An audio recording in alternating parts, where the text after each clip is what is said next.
Hello and welcome to another Legal Fireside Chat. My name's Jerome Dorasami. Today I'm joined by Karina Nichols, who is a director at Coutts Lawyers and Conveyancers based in New South Wales. Now, Karina recently won the Partner of the Year category at the 2022 Australian Law Awards. She's here with us today to discuss what it means to be a good partner in the post-pandemic market, some of the things she's learned in the last year, some of the initiatives she's implemented at her practice, some of which we've covered on Lawyers Weekly in recent times, and what other lawyers or aspiring lawyers can take away from her experience. Karina, welcome and congrats on your big award win.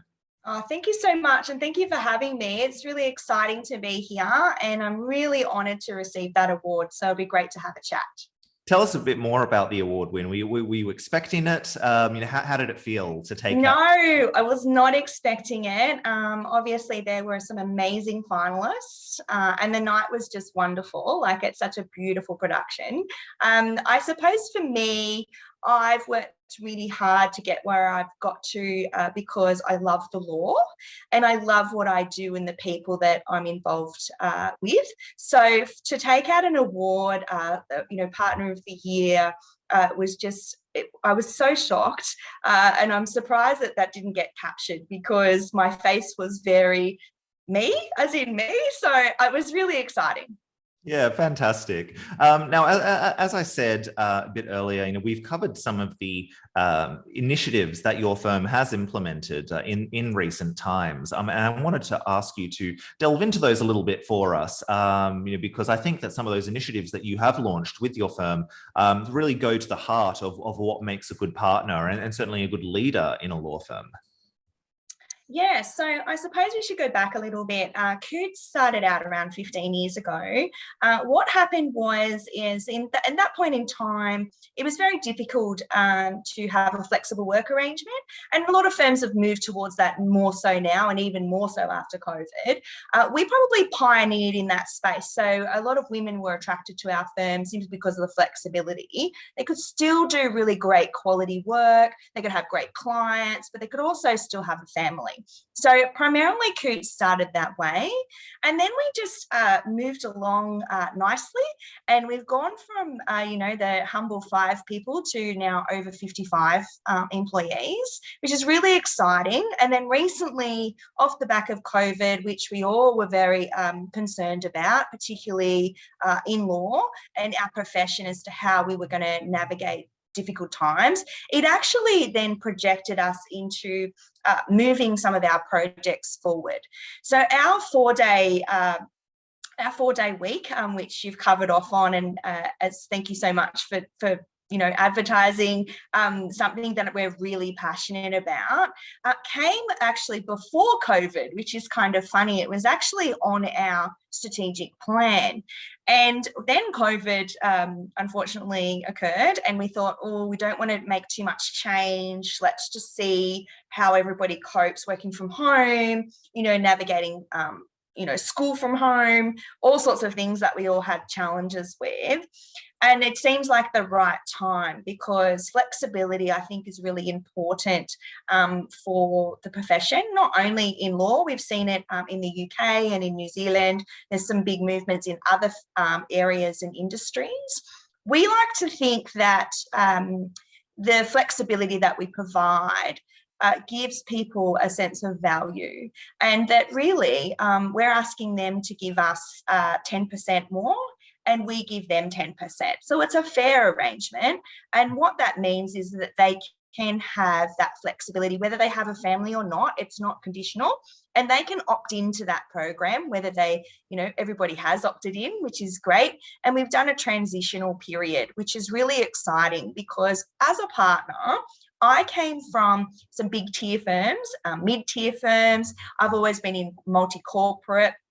And I found that as a leader, I really wanted people to understand that I have done the hard yards too. So I started out as a very young lawyer. I went to UTS and did a cadetship, and I've gone all the way through. So I understand the grunt work that's needed, but I also understand the compromise. So you know, it's a lot to be a lawyer. The hours are big hours and it's a big commitment. I don't know if we'll ever get away from that part as part of the profession, but I think we can make it a little bit more user friendly is what I like to say. And as long as people are doing the right thing, and you know, we have a wonderful team, so they really love to perform, they're ambitious, they love to be part of the law community. So we kind of draw that type of person into our company. And what we focus on is really building up their skills so that they can have a more flexible work environment. Yeah, no, I like that idea of, you give them 10% if they give you 10% back, because I think that is a really important way to motivate people to, bring their best selves to work, which is obviously a huge part of being a good leader, being a good partner.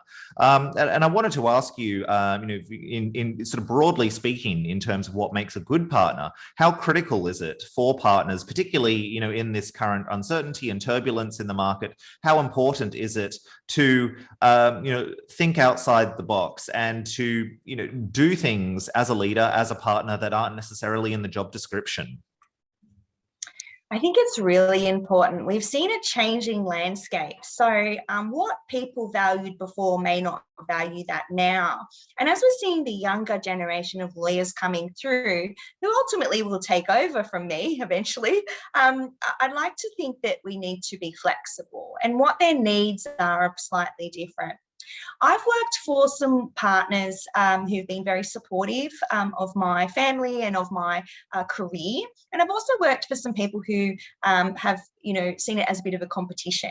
So I suppose for me, what I wanted to do is bring some transparency about how the firm performs and what their contribution is to the firm, not just what their contribution is to themselves or to me, how it impacts the firm as a team. And I think if you lead a firm that way, then everybody feels valued and understood, and they also feel like they can contribute, and you hold on to that talent base. Absolutely. And do you have a sense, be it based on your own experiences or from your observations across the market, what's going to make a successful post-pandemic partner? Are there certain things that partners are going to have to do after the age of coronavirus that perhaps they weren't having to think about pre-pandemic? Yes, I think the key is to listen to your team. So, we have multiple personalities in different areas of law. You've got the litigators who are really quite fiery, if that makes sense, because that's part of what their role is.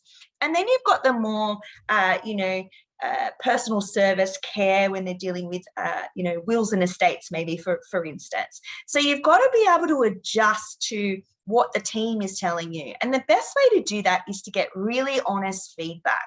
So what we do is we survey our team and find out what they're actually thinking. And we don't know where the answers are coming from or the questions are coming from. We run also a town hall, which allows anybody within the firm to ask the partners any question they would like. I have a very open door policy. So for me, I think it's really important that a partner is part of the firm, works within the firm, not just in it, if that makes sense. So I'm very on the ground. People can access me any day, really, as long as my diary isn't blocked up with appointments. But accessibility and listening to your team will be the key to moving forward.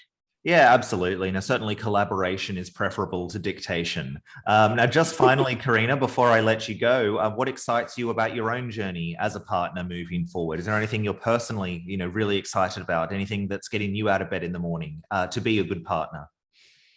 Yeah, I would say that I became a partner 3 years ago. So I'm quite early in terms of, partnership and what that looks like. My drive was always to do something different, to not just follow the norm. So I really look to opportunities that are different, the way that we work, the people that we employ, the opportunities that we give our employees. We concentrate a lot on culture, and I'm very big on making sure that the culture is a fun place to work, a place where you want to come. That gets you out of bed in the morning if you love what you do. And if you love law like I do, and people think I'm a little crazy because I love the law and I love what I do, you really have that drive to perform in a way that is also ambitious. So one of the things I recently put out on LinkedIn was that my ambition for the next few years, I don't know when it will happen, is to write a book. And what I want to do in that book is, because I love mentoring and being engaged in the community and being recognized for the awards as well, really made me realize that, wow, I actually have come a long way from that, nerdy student all the way up to leadership and running a firm. I'd love to share my story so that people can have the confidence and feel like they can stand tall, even when it's a really difficult situation that you might find yourself in. You've got to believe in yourself, because nobody else will. So make sure you believe in yourself. Well, that's a nice message for us to finish on. Karina, thank you so much for your time. And once again, congratulations. Thank you so much.